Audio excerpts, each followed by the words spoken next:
اوپر سے یعنی اندر سے ہمیں احکامات آ جائیں گے تو ہم آپ کو ملوا دیں گے۔ اور پھر وہ کافی گھنٹے وہ کہرے میں کھڑا رہا، اور پھر وہی ہوا کہ ملاقات کا وقت ختم ہو گیا اور مجھے بتا دیا گیا کہ آپ کی آج ملاقات نہیں ہو سکتی، ٹائم ختم ہو گیا ہے۔ تو یہ کل معاملات ہیں۔ حکومت جہاں پر یہ بیان بناتی ہے کہ پاکستان تحریک انصاف کے بانی چیئرمین جو ہیں وہ اڈیالہ جیل میں عیاشی کر رہے ہیں، لیکن اڈیالہ جیل کے حکام یا حکومت خود بھی جو ہے وہ دکھاتی نہیں کہ عمران خان کیا سہولت لے رہے ہیں۔ پھر اسی طرح کی بات جو ہے وہ بیرسٹر عقیل صاحب ہیں، وہ کل رات ایک پروگرام میں کامران شاہد صاحب کے ساتھ بیٹھے ہوئے تھے، جہاں پر انہوں نے کہا کہ عمران خان 5 اسٹار والی سہولتیں لے رہے ہیں اور بہت کچھ آسائشیں جو ہیں ان کو وہاں مل رہی ہیں، لیکن افسوس کی بات کہ اس طرح سے کچھ بھی نہیں ہے۔ پھر مظہر عباس صاحب بیٹھے ہوئے تھے، انہوں نے کہا کہ معذرت کے ساتھ میں حکومت کا جو بیانیہ ہے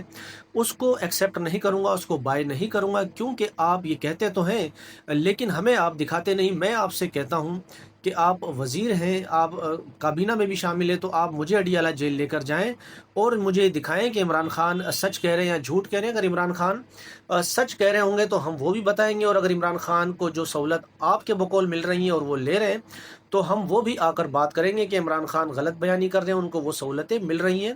تو آپ مجھے بھیجیں، پھر اگر میں کوئی بات نہ بتاؤں تو پھر آپ بات کریں، لیکن میں آپ کے بیانیے کو بائی نہیں کروں گا کہ آپ جس طرح سے باتیں کرتے۔ پھر اس میں اڈیالہ جیل کے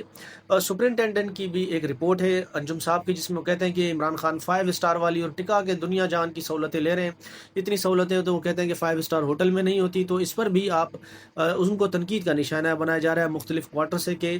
یہ سب تمام کی تمام باتیں جھوٹ پر مبنی ہیں۔ ایک تو یہ ہو گئی بات، عمران خان صاحب کے حوالے سے ملاقات بھی نہ ہو پائی۔ اچھا، پھر اس کے بعد یہ ہے کہ آپ کو ایک خبر دی تھی جیو نیوز اس کے ذریعے توسط سے بتائی گئی تھی، ہم نے بھی آپ کو شارٹ ویڈیو میں اپڈیٹ کیا تھا کہ ڈونلڈ ٹرمپ جو ہے وہ 18 سپٹمبر کو پاکستان آ رہے ہیں، لیکن بعد میں پھر جب دفتر خارجہ سے پتہ کیا تو وہ بھی لا تعلق نکلے، اور جب ری کنفرم کیا اس چیز کو تو پھر پتہ چلا کہ یہ خبر جھوٹ پر مبنی ہے، اور ادارے نے بھی اس پر معافی مانگی۔ انہوں نے کہا کہ ہم سے غلطی ہوئی، ہمیں غلط رپورٹ دے دی۔ 17 اور 19 سپٹمبر اس دوران ڈونلڈ ٹرمپ جو ہے وہ برطانیہ میں ہوں گے دورے پر، پاکستان میں وہ نہیں ہوں گے۔ تو یہ معاملات ہے۔ پھر خواجہ آصف صاحب سے اس کے بارے میں جب پوچھا گیا تو انہوں نے کہا جی میرے علم میں کوئی اس طرح کی بات نہیں ہے کہ ڈونلڈ ٹرمپ پاکستان آ رہے ہیں۔ ویسے خواجہ آصف صاحب وزیر دفاع ہیں، ان کے علم میں کچھ چیز ہوتی بھی نہیں ہے، ان کو ہر چیز اخبار سے پتہ چلتی ہے۔ تو انہوں نے کہا کہ اگر ڈونلڈ ٹرمپ، ویسے تو ان کو کوئی روک ٹوک نہیں ہے، اگر وہ پاکستان آنا چاہے تو ہم ان کو ویلکم کریں گے۔ ڈونلڈ ٹرمپ کے پاکستان آنے کے حوالے سے یہ خبریں میڈیا نے دی تھی، اور پھر میڈیا نے ہی اپنی خبر کی تردید کر دی کہ ہم سے غلطی ہوئی ہے۔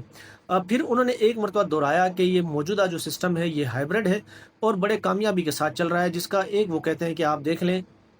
کہ بھارت کے ساتھ جو مئی کے مہینے میں ٹاکرا ہوا تھا، ہم نے بھارت کو منہ توڑ اس کا جواب دیا۔ وہ کہتے ہیں کہ پچھلے دور میں جب ہائبرڈ حکومت تھی، اگر اس دوران یہ معاملات ہو جاتے تو خدا نخواستہ رزلٹ کچھ اور ہوتا، کیونکہ جو پچھلی ہائبرڈ حکومت ہے انہوں نے تو ابھی نندن کو چائے پلائی اور بھارت واپس بھیج دیا۔ تو خواجہ آصف صاحب کے بقول ہائبرڈ نظام کامیاب چل رہا ہے۔ پھر اس کے بعد اسلام آباد ہائی کورٹ کے جج ہیں جن کو لاہور سے لایا گیا تھا، وہ مستقل بنیادوں پر نہیں تھے، عارضی تھے۔ 26ویں آئینی ترامیم آ چکی تھی، پھر صدر زرداری صاحب نے جو ہے ان کا نام انیشیٹ کیا، ان کو نومینیٹ کیا صدر کے لیے، ان کو نومینیٹ کیا جج اسلام آباد ہائی کورٹ کے لیے، چیف جسٹس کے لیے۔ پھر ان کی تعیناتی بھی ہو گئی، ان سے حلف بھی لے لیا گیا، اور کل اسلام آباد میں ان کے لیے ایک شان و شوکت والی ایک ان کو زورانہ دیا گیا، کھانا ہوا وہاں پر۔ مسلم لیگ نون کے تقریباً لوگ وہاں پر آئے ہوئے تھے، یعنی وزیر قانون تھے، احسن اقبال صاحب تھے، دیگر لوگ بھی تھے۔ اگر اس میں کوئی نہ تھا تو وہ جج نہیں تھے جنہوں نے سپریم کورٹ کے چیف جسٹس کو ایک خط لکھا تھا کہ اسلام آباد ہائی کورٹ میں پاکستان کی ایجنسیز جو ہیں وہ مداخلت کرتی ہیں۔ 5 ججز وہ اس میں شرکت نہیں کی، انہوں نے اس عشائیے میں، باقی تمام لوگوں نے جشن منایا کہ سرفراز ڈوگر صاحب اسلام آباد ہائی کورٹ آ گئے ہیں۔ ایک تو یہ معاملہ ہو گیا۔ پھر اس کے بعد مولانا فضل الرحمان صاحب کہتے ہیں کہ 27ویں آئینی ترامیم جو ہیں وہ ناگزیر ہیں، وہ ہونی چاہیے۔ اس کی وجہ وہ یہ بتاتے ہیں کہ اسٹیبلشمنٹ سے یا اعلیٰ جو حکام ہیں ان سے یہ غلطی ہوئی ہے کہ انہوں نے فاٹا کا جو انضمام کر دیا تھا، یہ غلط فیصلہ تھا۔ اب ان کو ایسا لگتا ہے کہ یہ غلط چیز ہو گئی ہے، تو اس کو ریورس کرنے کے لیے جو ہے وہ 27ویں آئینی ترامیم ضروری ہیں، اور فاٹا کا وہ سمجھتے ہیں کہ بقول ان کے کہ ایک الگ سے اپنا سی ایم ہونا چاہیے، گورنر ہونا چاہیے، تو اس طرح کے معاملات ہیں۔ پھر پاکستان میں بھی ایک عجیب معاملات چل رہے ہیں کہ سینٹ کے جو الیکشن چل رہے ہیں خاص طور پر کے پی کے میں، وہاں پر ٹاس پر بھی جو ہے وہ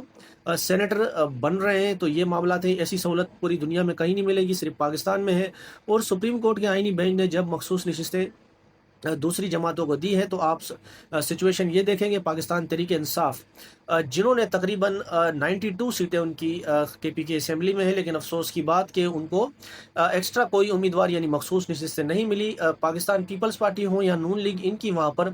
4 4 5 5 سیٹیں ہیں، لیکن اس تناسب سے بھی زیادہ وہ وہاں پر سیٹیں انجوائے کر رہے ہیں۔ پھر ایک سینیٹر مولانا فضل الرحمان صاحب کا بھی لگایا جا رہا ہے، اور پھر سینیٹر شپ کے حوالے سے پاکستان تحریک انصاف میں ابھی بھی کافی کھچڑی پک رہی ہے۔ اور یہ کہا جا رہا ہے کہ بیرسٹر سیف جو ہے وہ عمران خان صاحب سے جمعرات کو جب ملاقات کر آئے تھے، تو ایک وہ اپروول لے کر آئے تھے کہ عمران خان نے اپروول دی تھی کہ یہ سینیٹر جو ہوں گے ان کو پارٹی نومینیٹ کرے گی اور یہ سینیٹر بنیں گے۔ لیکن عمران خان کا جب مکمل بیان ان کے سوشل میڈیا سے جاری کیا گیا، تو اس میں علیمہ خان صاحبہ نے بھی اور عمران خان صاحب کے بیان میں بھی یہ تھا کہ پارٹی جو ہے وہ مشاورت کے ساتھ یہ طے کرے گی کہ سینیٹر کون اگلے ہوں گے پاکستان تحریک انصاف کی جانب سے کے پی کے اسمبلی میں۔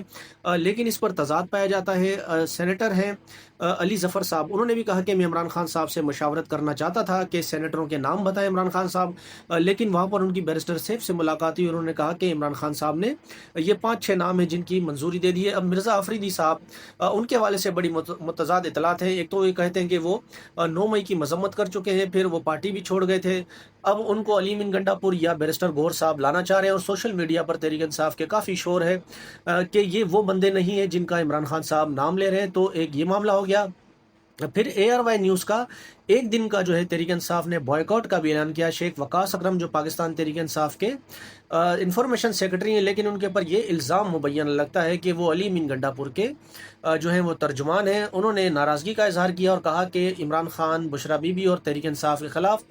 جو ہے وہ ایک غلط طرح کی کیمپین جو ہے اے آر وائی چلاتا ہے، اس لیے ہم ان کو ایک دن کا ان کو بائیکاٹ کرتے ہیں، باقی جماعت جو ہے وہ فیصلہ کرے گی کہ بائیکاٹ آگے جاری رکھنا ہے یا نہیں۔ اس پر جماعت نے بھی حیرانگی کا اظہار کیا اور کہا کہ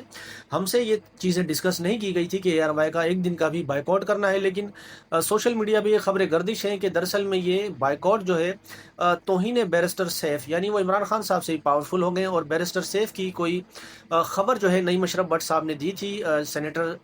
سینیٹرز کے حوالے سے کہ یہ لسٹ عمران خان نے دی ہے یا نہیں، تو اس معاملے پر بیرسٹر گور نے ناراضگی کا اظہار کیا، اور پھر وقاص اکرم صاحب نے جو آ کے ایک دن کا بائیکاٹ کا بھی اعلان کر دیا۔ یہ سارے معاملات ہیں۔ عمران خان صاحب بھی جو ہیں وہ سمجھ رہے ہوں گے، اور ہو بھی سکتا ہے ایسا، یہ میں غلط بھی ہوں، کہ عمران خان یہ سمجھتے ہوں گے کہ ان کی پارٹی جو ہے وہ 5 اگست تک تحریک کو پیک پر لے جائے گی اور بڑے زبردست طریقے سے موبلائز لوگ کر رہے ہوں گے، لیکن ادھر گراؤنڈ پر دیکھیں ایسی کوئی چیز نظر نہیں آ رہی۔ ہو سکتا ہے وہ معاملات خفیہ رکھے ہوں، عام لوگوں کی پہنچ سے دور ہوں، لیکن اوپر بات یہی ہے کہ ابھی بھی تحریک انصاف میں عمران خان کے منع کرنے کے باوجود جو ہے وہ اختلاف سامنے آ رہے ہیں، اور سینیٹر کون بنے گا، لسٹیں کون سی ہوں گی، اس کے اوپر تحریک انصاف ابھی بھی جو ہے وہ جھگڑا کر رہی ہے۔ تو یہ سارے معاملات ہیں۔ اس ویڈیو کو میں یہاں پر اینڈ کرتا ہوں۔ اگر آپ کو یہ ویڈیو اچھی لگی ہو تو ویڈیو کو آپ لائک کریں، اگر چینل پر نئے ہوں تو چینل کو سبسکرائب کریں۔ ملتے ہیں آپ سے اپنی اگلی ویڈیو میں نئی اپڈیٹ کے ساتھ، تب تک کے لیے اللہ حافظ۔